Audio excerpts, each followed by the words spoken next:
My father was a chess grandmaster.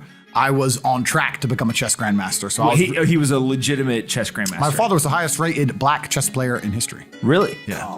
So my father was a big G in chess. Yeah. So I kind of grew up around all these chess geniuses, which is a really unusual way to grow up because you have like ex-KGB guys, you have complete autists. Like everyone's a weirdo, right? You're not that good at chess to be normal. Like even my father, a lot of people say, oh, I know this guy, he's really smart, or I know this guy has a photographic memory. No, and I'm not just saying this because he's my dad. When you've met true supreme intelligence, I've never met anybody else in the world who had the level of intelligence he had. The ability to supremely recall information. When I was with my father, if he needed your phone number, he'd ask, what's your phone number? And you'd say it once, and that was it for the rest of his life. He didn't have to write it down. You tell him an address, that was it for the rest of his life. He never wrote anything down. You never had to repeat anything to him.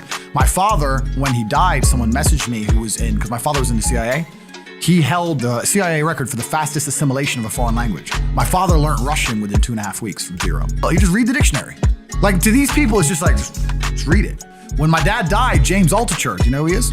James Altucher, you can ask him about my dad. Him and James played a game and it was a draw in the end. And James did a tribute to my father saying that he was just a scary dude. Like he was just supremely smart. So yeah, he was a linguist. He knew like 4 languages and he was a professional chess player. And I grew up around this absolute supreme intelligence. And I always knew, even when I was a child, that I was smart, but I wasn't that smart. My beautiful mother watered me down. Like I didn't have what he had. Like he was complete. He remembered every chess game he'd ever played. So you could be sitting there and he'd say, oh, I played him in 1982, and he'll just go through the whole game. Or he could beat you at chess without looking at the board.